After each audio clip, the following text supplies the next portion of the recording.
Welcome everyone to my channel. As you all know, Africa is becoming an interest to all other nations. Africa is now being seen as one of the most thriving, as one of the most vibrant continents in the world.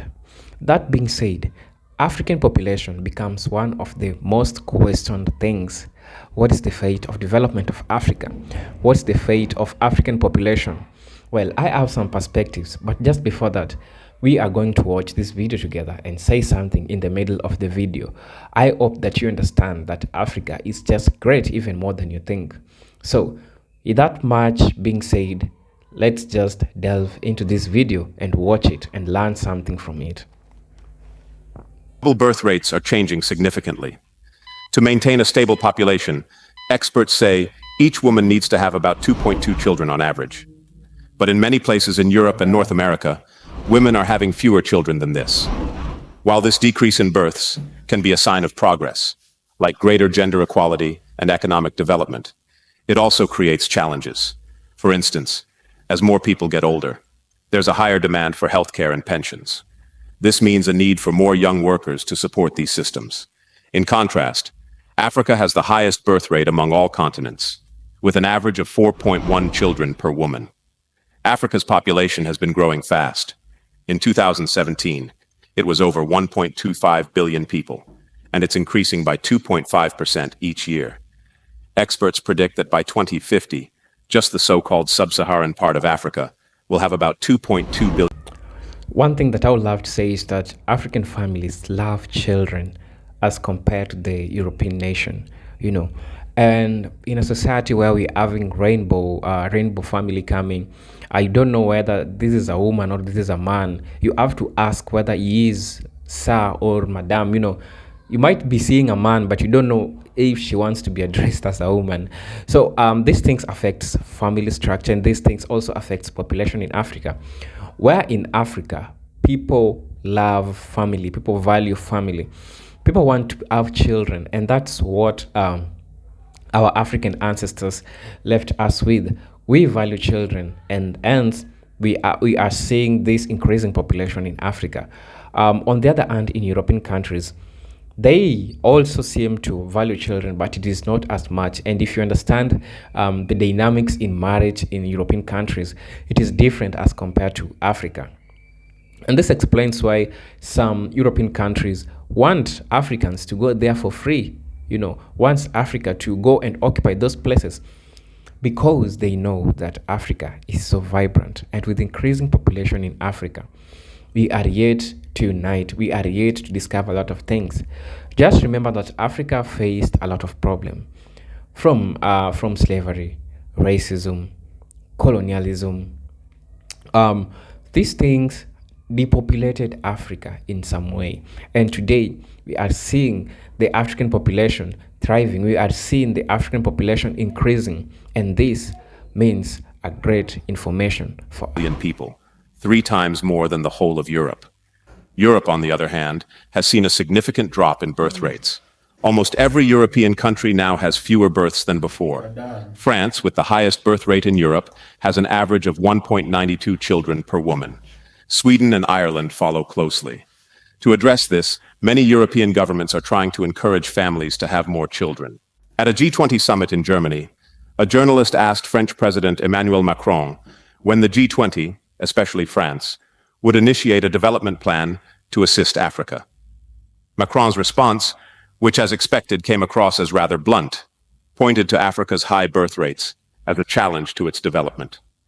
He mentioned that African women have an average of 7 to 8 children, suggesting that such a high birth rate makes development difficult. As you well know, we do not take statements made about our mother continent lightly. We are aware of the so-called fertility agenda started over a century ago. In this video, we'll delve into the continent's demographic history, its current situation, and future directions. Does having a large population lead to poverty? Let's consider the world's major economic powers. China, the most populous country, ranks either first or second in economic size. The United States, third in population, also ranks either first or second economically. In Europe, Norway has the highest income per person, but isn't the wealthiest or most influential due to its small population. Germany, the most populous country in Europe, is also its richest and fourth richest globally. Across continents, the pattern is clear. The most populous country is often the wealthiest. In America, it's the United States. In Asia, China. In Europe, Germany. And in Africa, Nigeria, despite Botswana having one of the highest incomes per person in Africa. Nigeria's larger population of 200 million gives it an edge. Therefore, a large population doesn't necessarily mean poverty. Instead, it often correlates with wealth and geopolitical power. This is a significant advantage. As Africans, we should wake up and realize that the debate around Africa's demographic layout is influenced by these geopolitical considerations. Sub-Saharan Africa has approximately 1.4 billion people, based on a report from 2021. And that's not even counting those of African descent in the Americas. You might wonder if Africa is overpopulated. Africa is home to the world's oldest populations, with humanity originating there around 200,000 years ago. Given its long history and favorable climate, one might expect Africa to be densely populated. However, not the case. Africa's population density is only 42 people per square kilometer, much lower than Asia's 99 and Europe's 73. So, contrary to some beliefs, Africa isn't overpopulated at all. Between 78. Well, now you might be wondering, Africans' population, which is increasing, what are they going to do with it? That's a question that I also ask myself. But I'll tell you this: it is seen that in future, in every four people, one of them will be Africans. So out of every races, in every group of four youths, you'll have to find one African person in that group. What does this mean?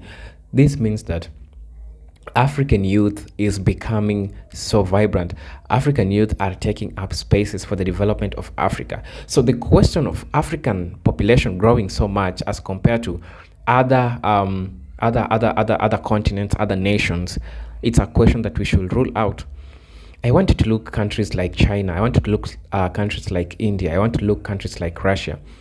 These countries have high population. Why don't we question that?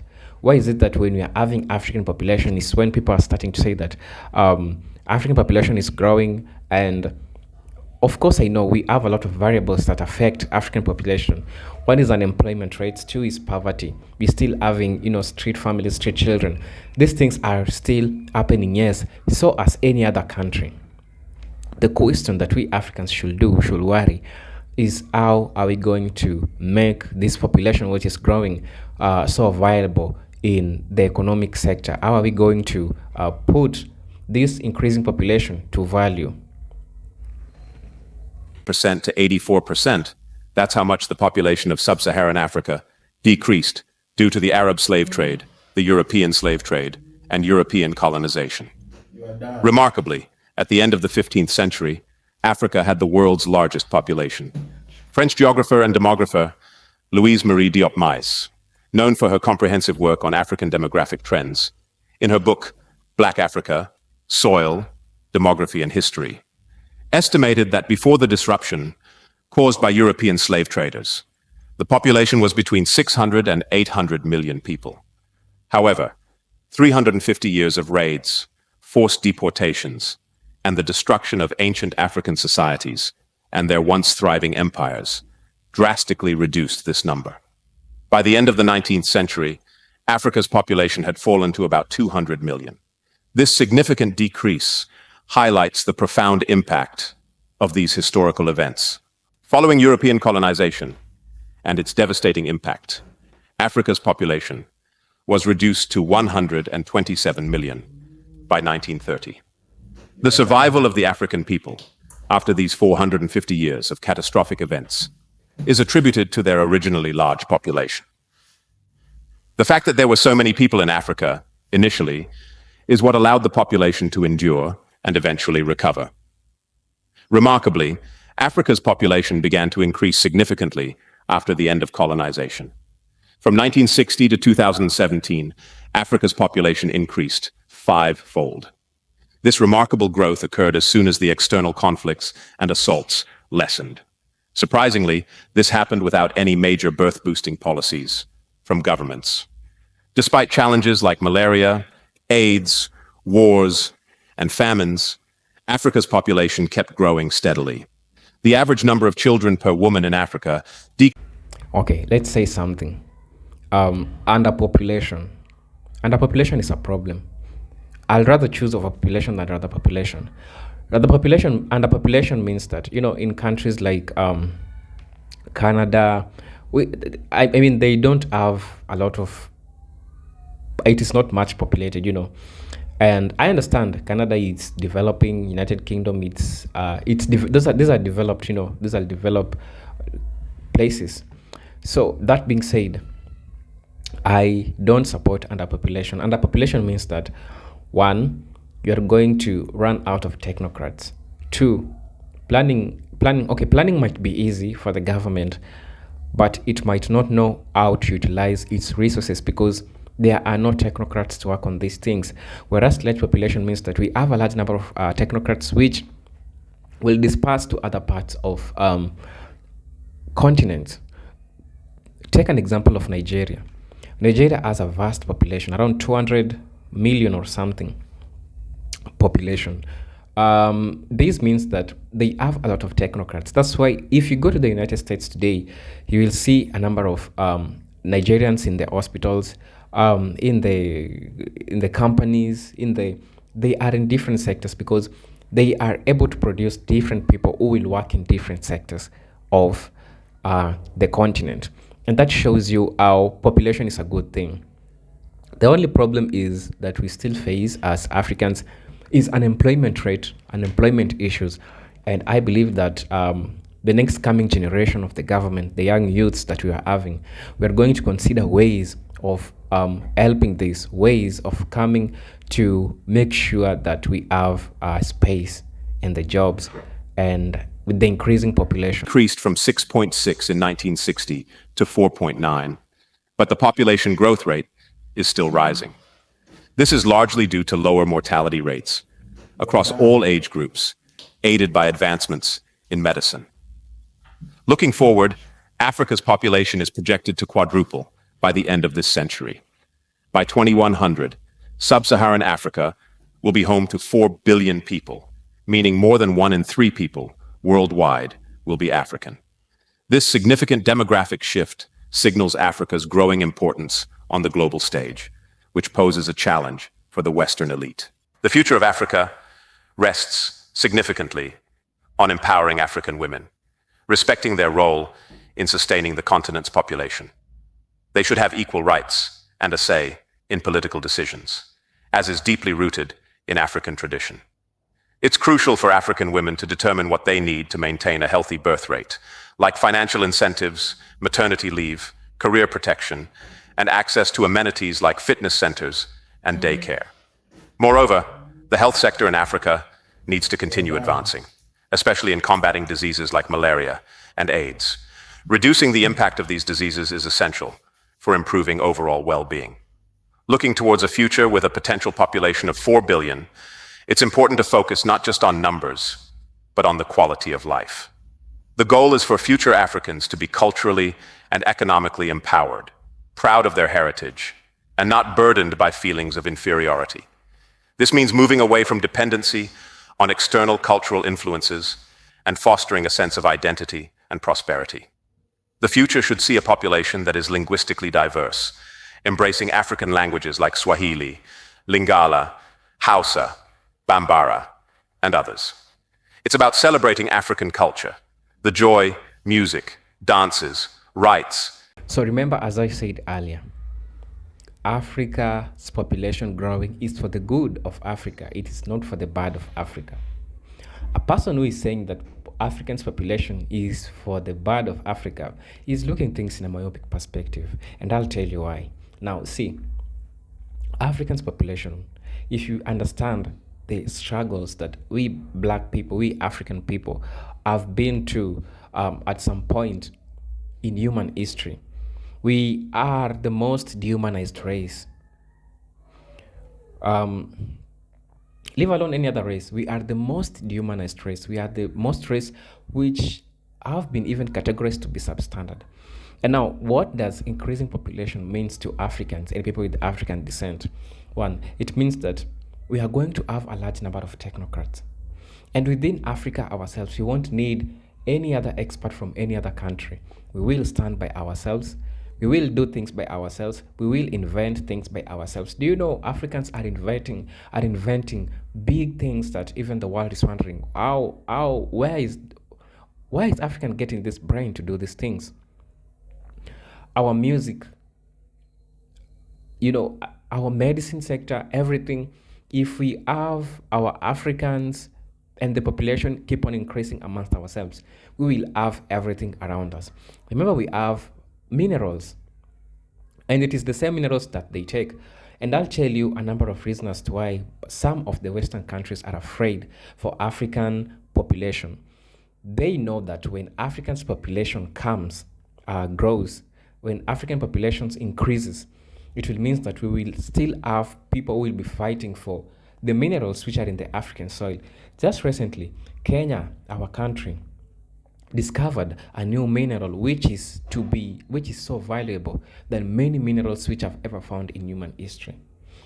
With increasing population, we will find ways to make this mineral so important to our population. We don't want people to come and take our minerals, make some things, make phone, make electronics, and then come sell to us exorbitantly, we as the owners of these resources. So with Africans increasing population, we will do things according to Africa. We will have our own brands. We will come up with our own phones. We will come up with our own technology. At the moment, I know we are still at the galloping stages of coming up with such kind of technology. But with increasing Africans population, I'm sure we're gonna find a solution for everything which is happening in the continent. Festivities and values. This vision requires a deep cultural and economic transformation, offering vast opportunities for the continent. Last message to everyone who's watching this video. A person who is saying that Africa has no hope, trust me, tell you, Africa is the mother of human nature. Africa is where nature is. Africa is where you talk about humanity. That's the cradle of mankind. That's Africa. So there's still hope in Africa. There's still hope. In as much as in human history we have been devalued, we have been dehumanized, sorry for the shake, we believe that we will stand up. We believe that Africa is growing. The future is in Africans' population, just within Africans' population. You ask yourself why people are moving to Africa. Europeans are moving to Africa. Indians are coming to Africa. Chinese are coming to Africa. Those people who are saying that they are developed countries, they are moving to Africa. Settlement in Africa. Today you walk around 5 kilometers, you will spot a white person, you will spot a Chinese, you will spot an Indian, especially in our towns. This tells you that people knows very true that there is hope in Africa. They just don't want to tell you. That's why people are afraid of African population, which is increasing. Tell me what you think in the comment section. I hope that this video was so valuable to you. If you're watching this video for the first time, you can consider subscribing to our channel. Until then, peace, love, and harmony. Salute.